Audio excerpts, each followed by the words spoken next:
Welcome back to my channel. ಹೊಸದಾಗಿ channel ನೋಡ್ತಾ ಇದ್ದರೆ ಸಬ್ಸ್ಕ್ರೈಬ್ ಮಾಡಿಕೊಂಡು ಸಪೋರ್ಟ್ ಮಾಡಿ. ಸಚ್ಚಿದಾನಂದ ಸಾಯಿನಾಥ್ಗೆ ನಮಸ್ಕಾರ ಮಾಡುತ್ತಾ ಸಾಯಿನಾಥರ ಅನುಗ್ರಹ ಎಲ್ಲರ ಮೇಲೂ ಇರಲಿ ಅಂತ ವಿಡಿಯೋ ಪ್ರಾರಂಭ ಮಾಡ್ತಾ ಇದ್ದೀನಿ. ಸೋಮವಾರ ವಾರದಲ್ಲಿ ಮೊದಲನೆಯ ದಿನ. ಈ ದಿನ ಮಾಡುವಂಥ ಕೆಲಸ, ಪರಿಹಾರ, ಪೂಜೆ ಯಾವುದೇ ಆಗಿರಬಹುದು, ವಾರ ಪೂರ್ತಿ ನಮಗೆ ಎಲ್ಲವೂ ಕೂಡ ಚೆನ್ನಾಗಿರುವಂತೆ ನೋಡುತ್ತೆ. ಯಾವುದೇ ರೀತಿಯಾದಂಥ ಅಡೆತಡೆಗಳು, ಸಮಸ್ಯೆಗಳು, ಕಷ್ಟ, ಮನೆಯಲ್ಲಿರುವಂಥ ಬಾಧೆ, ಕಣ್ಣೀರು ಯಾವುದೇ ರೂಪದಲ್ಲಿದ್ದರೂ ಕೂಡ ಅದನ್ನು ಪರಿಹಾರ ಮಾಡ್ಕೊಳ್ಳೋದಕ್ಕೆ ಈ ಸೋಮವಾರ ಅನ್ನುವಂಥದ್ದು ತುಂಬ ಚೆನ್ನಾಗಿರುತ್ತೆ. ಪ್ರಾರಂಭದ ದಿನ ಆಗಿರೋದ್ರಿಂದ ಆ ದಿನ ಮಾಡ್ತೀವಿ ನೋಡಿ, ಅದು ಎಲ್ಲವೂ ಕೈಗೂಡುತ್ತೆ ಅಂತ ಹೇಳಬಹುದು.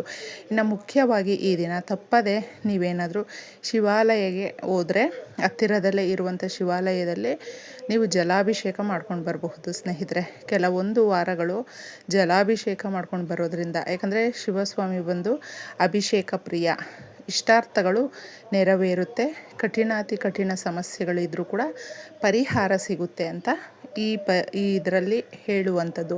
ಮುಖ್ಯವಾಗಿ ನಾವು ಮಾಡುವಂಥ ಈ ಪರಿಹಾರ ನಮ್ಮ ಮನೆ ಒಳಗಡೆ ಯಾವುದೇ ರೀತಿಯಾದಂಥ ಕಷ್ಟ, ನೆಗೆಟಿವ್ ಎನರ್ಜಿ, ನಕಾರಾತ್ಮಕ ಸಮಸ್ಯೆಗಳು ಬರದೇ ಇರುವಂತೆ ಕಾಪಾಡುತ್ತೆ. ನಮ್ಮ ಮನೆಗೆ, ನಮ್ಮ ಮನೆಯಲ್ಲಿ ಇರುವಂಥ ಸದಸ್ಯರಿಗೆ ಇದು ಒಂದು ರೀತಿಯಲ್ಲಿ ಶ್ರೀರಕ್ಷೆಯಾಗಿ ನಿಲ್ಲುತ್ತೆ ಅಂತ ಹೇಳಬಹುದು. ಯಾಕಂದರೆ ನಾವು ಯಾವುದೇ ಒಂದು ಒಳ್ಳೆಯದಾಗಿರಬಹುದು ಅಥವಾ ಕೆಟ್ಟದ್ದೇ ಆಗಿರಬಹುದು, ನಮ್ಮ ಮನೆಗೆ ಬರಬೇಕು ಅಂತ ಹೇಳಿದ್ರೆ ಅದು ಹೊಸ್ತಿಲಿನ ಮುಖಾಂತರ ಬರುತ್ತೆ ಸ್ನೇಹಿತರೆ. ಅದಕ್ಕೋಸ್ಕರ ಹೊಸ್ತಿಲಿನ ಹತ್ತಿರ ಯಾವಾಗಲೂ ಅಷ್ಟೇ ಚಪ್ಪಲಿಯನ್ನು ಬಿಡಬಾರ್ದು, ಪೊರಕೆಯನ್ನು ಬಿಡಬಾರ್ದು. ಹಾಗೂ ನಾವು ಏನು ಕಸ ಕಡ್ಡಿ ಅಂತ ಇರುತ್ತೆ ಅದನ್ನೆಲ್ಲವೂ ನೀಟಾಗಿ ಇಟ್ಕೊಂಡಿರಬೇಕು. ಆಗ ನಮ್ಮ ಮನೆಯ ಹೊಸ್ತಿಲಿನ ಹತ್ರ ಶ್ರೀ ಮಹಾಲಕ್ಷ್ಮಿ ಬರ್ತಾಳೆ ಸ್ನೇಹಿತರೆ. ಅದಕ್ಕೋಸ್ಕರ ಇದನ್ನು ತಪ್ಪದೆ ನೀವು ಸೋಮವಾರ ಸಂಜೆ ಮಾಡ್ಕೊಳ್ಳಿ. ಬೇವಿನ ಎಲೆಗಳು, ಬೇವಿನ ಮರ, ಅಮೃತ ಬಿಂದುಗಳು ಯಾವ ಜಾಗದಲ್ಲಿ ಬಿದ್ದಿತ್ತು ನೋಡಿ, ಆ ಜಾಗದಲ್ಲಿ ಬೇವಿನ ಮರಗಳು ಬೆಳೆಯುವಂಥದ್ದು. ಬೇವಿನ ಮರದಲ್ಲಿ ದುರ್ಗಾದೇವಿ ನೆಲೆಸಿರುವಂಥದ್ದು. ಅದಕ್ಕೋಸ್ಕರ ಆ ಮರದ ಹತ್ತಿರ ನಾವು ಕುತ್ಕೊಂಡಾಗಲೂ ಕೂಡ ನಮಗೆ ಎಷ್ಟು ಪ್ರಶಾಂತವಾಗಿರುತ್ತೆ. ಅಮ್ಮನವರಿಗೆ ಪೂಜೆ ಮಾಡುವಂಥ ಮರ ಆಗಿರೋದ್ರಿಂದ ವಿಶೇಷವಾದಂಥ ಶಕ್ತಿ, ಆ ಗುಣಗಳು ಅನ್ನೋದು ಮರದಲ್ಲಿ ಸಾಕಷ್ಟು ಇರುತ್ತೆ. ನಮ್ಮ ಸಮಸ್ಯೆಗಳನ್ನು, ನಮಗಿರುವಂಥ ನಾನಾ ಥರದ ಹಣಕಾಸಿನ ಸಮಸ್ಯೆಗಳನ್ನು ಬಗೆಹರಿಸುತ್ತೆ. ಆರೋಗ್ಯ ಸಮಸ್ಯೆಗಳು ಏನಾದರೂ ಇದ್ದರೂ ಕೂಡ ಅವುಗಳನ್ನು ಕೂಡ ಬಗೆಹರಿಸುವಂಥದ್ದು. ಅದಕ್ಕೆ ಬೇವಿನ ಎಲೆಗಳನ್ನು ಸ್ವಲ್ಪ ತಗೊಳ್ಳಿ. ನಮಗೆ ಅಕ್ಕಪಕ್ಕದಲ್ಲೇ ದೇವಸ್ಥಾನದ ಹತ್ರ ಈ ಥರ ಸಿಗುತ್ತೆ. ಆ ಥರ ಒಂದು 2 ರೆಕ್ಕೆಗಳನ್ನು ತಗೊಂಡು ಬಂದರೆ ಸಾಕು. ಇದು ತುಂಬಾ ವಿಶೇಷವಾದ ಫಲಗಳನ್ನು ಕೊಡುತ್ತೆ. ನಂಬಿಕೆ ಇಟ್ಟು ಮಾಡಿಕೊಂಡ್ರೆ ನಮಗೆ ಸಾಕಷ್ಟು ಈ ನಮ್ಮ ಮನೆಯಲ್ಲಿ, ನಮ್ಮ ಜೀವನದಲ್ಲಿ ಬದಲಾವಣೆಗಳನ್ನು ನಾವು ಕಂಡಿಡಿಬಹುದು.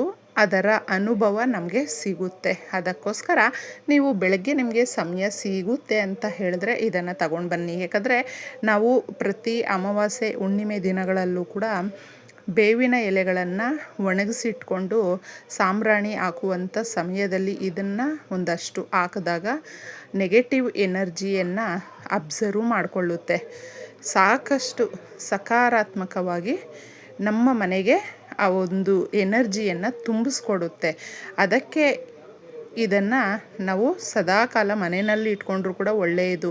ಬಾಗಿಲ ಹತ್ರ ನಾವು ತೋರಣ ಕಟ್ಟಿದಾಗ ಸೈಡಲ್ಲಿ ಅದಕ್ಕೋಸ್ಕರ ವಿಶೇಷವಾಗಿ ಇದನ್ನು ಇಡ್ತಾರೆ ನಮ್ಮ ಹಿರಿಯರು ಕೂಡ. ಅಂದರೆ ನಮ್ಮ ಮನೆಗೆ ಯಾವುದೇ ರೀತಿಯಾದಂಥ ನೆಗೆಟಿವ್ ಎನರ್ಜಿ ಬರಬಾರ್ದು ಅನ್ನೋದಕ್ಕೆ ಅಷ್ಟು ಶಕ್ತಿ ಇರುವಂಥದ್ದು. ಈ ಎಲೆಗಳನ್ನು ಸ್ವಲ್ಪ ಒಂದು ಪ್ಲೇಟಲ್ಲಿ ನೀವು ತಗೊಳ್ಳಿ. ಎಲೆಗಳನ್ನು ರೆಕ್ಕೆ ಸಮೇತನೇ ಈ ಥರ ಒಂದಷ್ಟು ತಗೊಂಡು ಬಂದು ಇಟ್ಟು, ತದನಂತರ ನಮ್ಮ ಮನೆಯಲ್ಲಿ ಒಂದೊಂದು ರೂಪಾಯಿಗೂ ಕೂಡ ಕಷ್ಟಪಡ್ತಾ ಇದ್ದೀವಿ ಅಂತ ನಮ್ಗೆ ಅನಿಸುತ್ತಲ್ವ. ಅಂದರೆ ಸಾಲ ಮಾಡ್ಕೊಂಡಿರ್ತೀವಿ ಅಥವಾ ಬಡ್ಡಿ ಜಾಸ್ತಿ ಕಟ್ತಾ ಇರ್ತೀವಿ, ಒಡವೆಗಳು ಇಟ್ಬಿಟ್ಟಿರ್ತೀವಿ, ಗಿರ್ವಿಯಲ್ಲಿ ಸೇರಿಸಿರ್ತೀವಿ, ವಾಪಸ್ ಬರಬೇಕು. ಈ ಥರ ಇದ್ದಾಗ ಹಣವನ್ನು ಆಕರ್ಷಿಸುತ್ತೆ. ಅಂದರೆ ಎಲ್ಲರೂ ಸಂಪಾದನೆ ಮಾಡ್ತಾರೆ, ಆದರೆ ನಮ್ಮ ಹತ್ರ ಉಳಿಬೇಕು. ಸಂಪಾದನೆ ಮಾಡಿ ಇರುವಂಥ ಹಣ ಉಳಿಬೇಕು. ಅದು ಮತ್ತೆ ನಾವು ಅದನ್ನು ಡಬಲ್ ಮಾಡಬೇಕು, ಬೆಳೆಸಬೇಕು. ಆ ಥರ ಮ್ಯಾಗ್ನೆಟ್ ಥರ ಮಾಡುತ್ತೆ ಈ ಸಿನಮೆನ್ನು.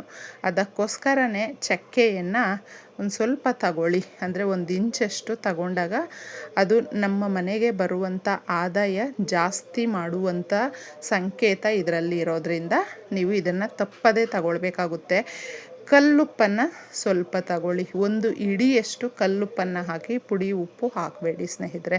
ಸಮುದ್ರ ಗರ್ಭದಲ್ಲಿ ನಮಗೆ ಸಿಗುವಂಥದ್ದು ಇದು ಎಷ್ಟೊಂದು ವಿಶೇಷತೆ ಅಂದರೆ, ಕಲ್ಲುಪ್ಪು ಯಾವ ಜಾಗದಲ್ಲಿ ಇರುತ್ತೋ ಅದನ್ನು ಸುತ್ತು ಆ ವಾತಾವರಣವನ್ನು ತುಂಬ ನೀಟಾಗಿ ಆ ನೆಗೆಟಿವ್ ಎನರ್ಜಿಯನ್ನು ಎಲ್ಲವೂ ಅಬ್ಸರ್ವ್ ಮಾಡಿಕೊಂಡು ಸಕಾರಾತ್ಮಕವಾದಂಥ ಪಾಸಿಟಿವ್ ವೈಬ್ಸನ್ನು ಇದು ಬಿಡುಗಡೆ ಮಾಡುವಂಥದ್ದು. ಇದರ ಜೊತೆ ಸ್ವಲ್ಪ ಸ್ವಲ್ಪ ಅರಿಶಿಣ ಕುಂಕುಮವನ್ನು ಹಾಕಬೇಕು. ನಮ್ಮ ಮನೆಯಲ್ಲಿ ಇರುವಂಥ ಕಷ್ಟ ಬಾಧೆ ಎಲ್ಲವೂ ಹೋಗಿ ಶುಭ ಕಾರ್ಯಗಳನ್ನು ನಾವು ಮಾಡೋದಕ್ಕೆ ಗೌರಿ ದೇವಿಯ ಸಂಕೇತ ಅರಿಶಿಣ ಗುರುಬಲವನ್ನು ಜಾಸ್ತಿ ಮಾಡುತ್ತೆ.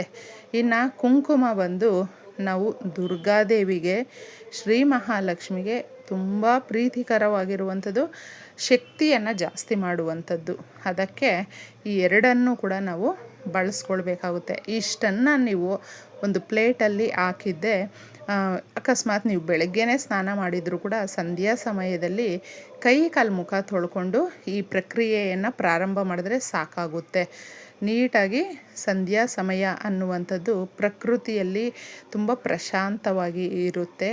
ದೇವತೆಗಳು ಭೂಲೋಕಕ್ಕೆ ಸಂಚರಿಸಲು ಬರುವಂಥ ಸಮಯ ಆಗಿರೋದ್ರಿಂದ ದೇವತೆಗಳು ಕೂಡ ನಮ್ಮ ಸಮಸ್ಯೆಗಳನ್ನು ಆಲಿಸುವಂಥ ಸಮಯ.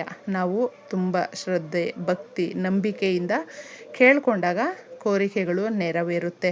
ಇದನ್ನು ನಾವು ನಮ್ಮ ಮನೆಯ ಹೊಸ್ತಿಲ ಹತ್ರ ಹೊರ್ಗಡೆ ಇಡಬೇಕು. ಅಕಸ್ಮಾತ್ ನಿಮಗೆ ಹೊರ್ಗಡೆ ಇಡೋದಕ್ಕೆ ಒಂದು ರೀತಿಯಲ್ಲಿ ಸಂಕೋಚ ಅಥವಾ ಯಾರಾದರೂ ಕೇಳಿದ್ರೆ ಈ ಥರ ಎಲ್ಲ ಇದ್ದಾಗ ನೀವು ಆರಾಮಾಗಿ ನಿಮ್ಮ ಮನೆಯ ಒಳಗಡೆ ಕೂಡ ಬಾಗಿಲತ್ರ ಇಡಬಹುದು.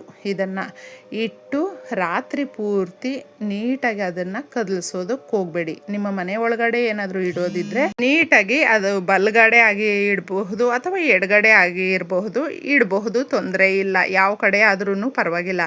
ಆಗ ಏನಾಗುತ್ತೆ ಅಂದರೆ ಅದರಲ್ಲಿ ಇಟ್ಟಿರುವಂಥ ವಸ್ತುಗಳು ಎಲ್ಲವೂ ಕೂಡ ಒಂದು ಪ್ರಕಾಶಮಾನವಾದಂಥ ಶಕ್ತಿಯನ್ನು ಬಿಡುಗಡೆ ಮಾಡುತ್ತೆ.